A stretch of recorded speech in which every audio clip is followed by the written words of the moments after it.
course, we also benefit always greatly from field visits, and it's always very engaging to have discussions between policymakers and the type of, and the persons who actually make the work, the hard work, to provide results in the education sector. And every time we come, there's always new information emerging. I think this is a sector where you have a strong diagnostic base. With the objectives of this interface premised on the ministry's resolve to attaining accessible, relevant and quality education, it is hoped that participants will dedicate time to the process. Samuel Ba, GRTS. Well, you are once again reminded that you can follow the day's stories and other GRTS programs live on our website at www.grts.gm. There you can also monitor GRTS Radio Live. We'll go for a first break. We'll be back in a moment.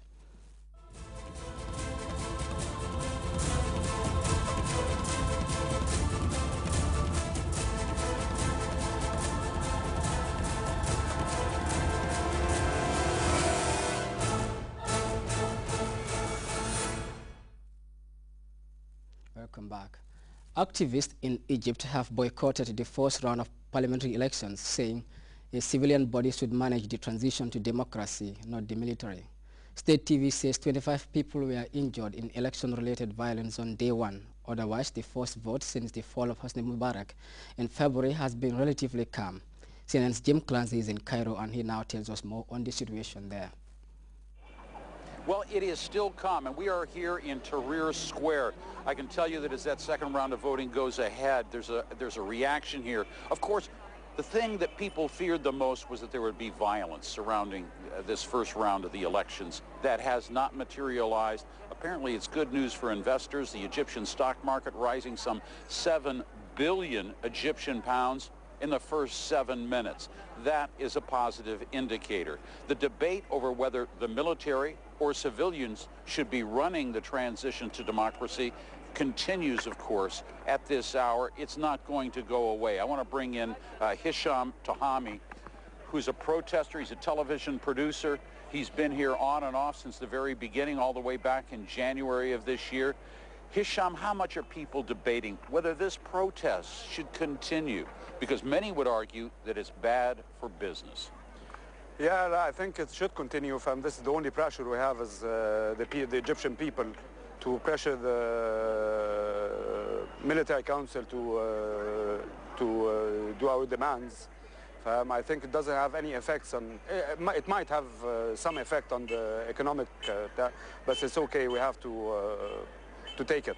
Well, you know, the problem has been the violence. And I know that a lot of people inside the square here in Tahrir will point out very quickly, it's the military that is responsible for a lot of that. The clashes not provoked by the protesters themselves.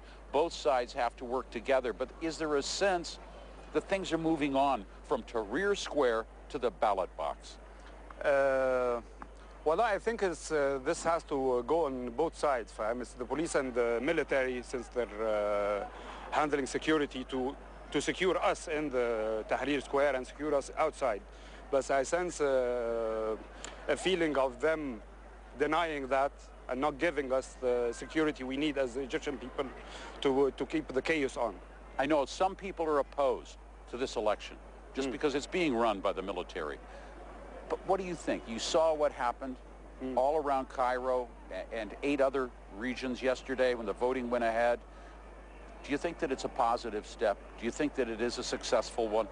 Definitely, it's a positive step. When I look back, this is where our demands on the 25th of January.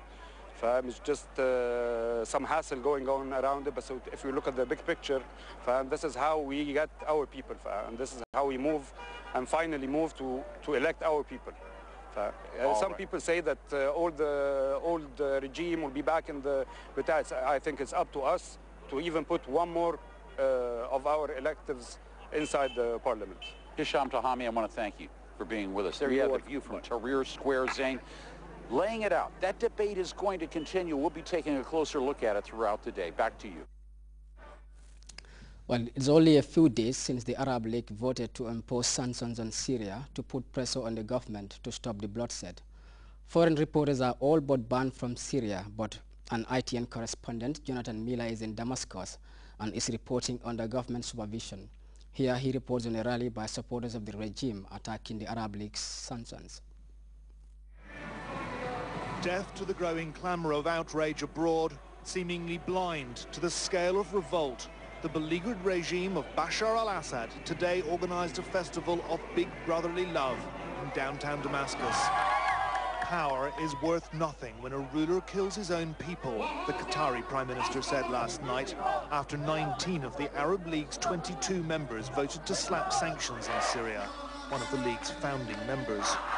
If there are Syrians who appreciate this gesture, they were not down here today.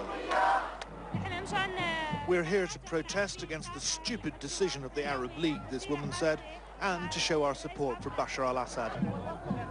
Not everybody in Syria agrees with you. Yeah, of course. All agree with me. About 90%, let's say 90% want the President al-Assad. But the problem is that we have gangsters. Gangsters by American, by some of our enemies. We have some gangsters killing our security men and our army, and we don't accept this. Then everyone stops to pledge allegiance to the commander-in-chief. For such a softly spoken president, Bashar al-Assad certainly has a very big presence. But behind this cult of personality lies a monolithic regime which, for all the outpouring of presidential love and for all the indignation expressed over Arab League sanctions, this regime has been deeply wounded and finds itself in a very difficult place indeed. Yet at a news conference, Syria's foreign minister shrugged it all off. The Arab League had made a dangerous move, he said. Shame on them. He apologized for showing a very gory video set to dramatic music of what he claimed were the crimes of armed gangs who killed civilians and soldiers. Jonathan Miller from Channel 4 News in the UK. When I asked if the regime might not have averted these sanctions by pulling tanks out of cities, he lambasted irregularities in the Arab League's procedures. So I followed up. But with respect, sir, the tanks are still in Syrian cities. This isn't true at all. Since the beginning of the events 9 months ago, no tank fire has been used, no artillery, no warplanes. The only weapons used were personal firearms. Now there are order protection units located in Syrian cities, not the Syrian army. Opposition groups claim tanks have repeatedly fired on civilian areas. This recent footage from Homs. It's been a rough day for Damascus. The EU also beefed up its sanctions, and a UN commission tonight condemned the Syrian army for committing crimes against humanity. Twice today, ordinary people sidled up to me to tell me they hated the al-Assad regime.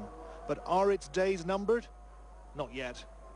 Jonathan Miller, Channel 4 News, Damascus. Over now to sports. 73-year-old ex-Canadian Football League players coming to blows for the fundraising launching arranged in their honor. What you are about to see in this report proves that forgiveness is not on their menu on this occasion, and that the near 50-year feud shows no sign of abating.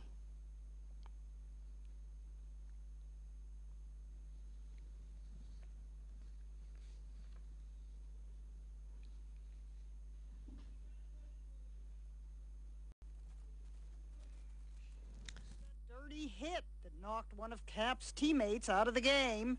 Fast forward almost 5 decades. I'm not going to sit there and have someone stuff a flower in my nose. Later, Cap told a weird story, quoting the player, Angelo Mosca, injured 48 years ago. I named my dog Angelo, and I kick the out of that dog every day.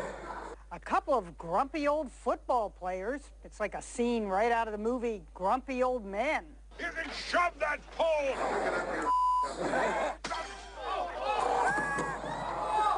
Only in Grumpy Old Men, the weapon of choice was a fish rather than a flower. All I can do is apologize. Before the fight, Mosca offered his hand and Cap ignored it. After the fight, it was the other way around. A YouTube poster summed it up this way: toothless, but still ruthless. Jeannie Mo, CNN, New York. Well, before we end this newscast, a recap of our headlines. The Commonwealth team that observed the November 24th presidential election have said that the race was free, open, transparent, and devoid of violence and intimidation. Government has condemned the ECOWAS Commission